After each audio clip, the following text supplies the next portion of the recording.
मिहिर के भाई किरण ने उसे तुलसी को छोड़ने की सलाह दी। दे दे उसे डिवोर्स। आखिरकार मिहिर ने तुलसी के खिलाफ बड़ा कदम उठाया है।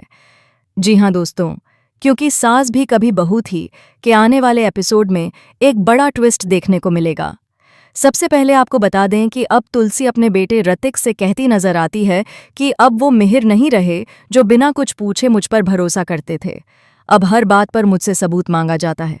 ये कैसे हो गया? यहाँ रणविजय की पहली पत्नी शालिनी की एंट्री होती है, जो तुलसी के सामने बड़ा भांडा फोड़ती है।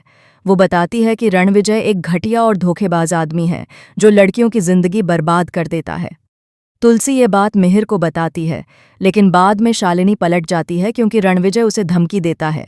वहीं परी पहले से जानती है कि रणविजय शादीशुदा है और धोखेबाज है, फिर भी वह अपनी मां तुलसी से इतनी नफरत करती है कि अगर कोई और रणविजय के खिलाफ बोले तो सुन लेगी, लेकिन अगर तुलसी कुछ कहे तो वह तुरंत उसके खिलाफ हो जाती है। दूसरी ओर किरण यानी मिहिर का छोटा भाई मिहिर के कमरे में वीडियो देखने जाता है। उसे पहले से ही शक होता है कि मिहिर का झुकाव नोना की ओर हो गया है और वह तुलसी से परेशान और दूरी महसूस कर रहा है। किरण मिहिर से कहता है कि ऐसे रिश्ते में रहकर वह खुद को और तुलसी दोनों को तकलीफ दे रहा है। ये बात हेमंत भी सुन लेता है और हैरान रह जाता है, क्योंकि वह जानता है कि गलती मिहिर की है, तुलसी की नहीं। अब मिहिर इसी मौके की तलाश में था और आखिरकार तुलसी को छोड़ने का फैसला कर लेता है।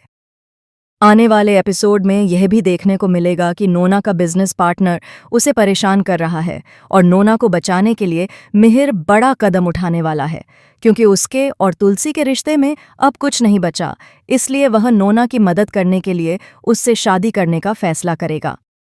तो दोस्तों, अब देखने वाली बात ये होगी कि मिहिर के इस फैसले पर तुलसी कैसी प्रतिक्रिया देती है।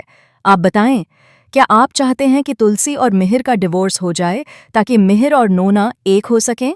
अपने विचार हमें कमेंट में बताएं और ऐसे ही टीवी सीरियल के लेटेस्ट अपडेट्स के लिए चैनल को सब्सक्राइब करें।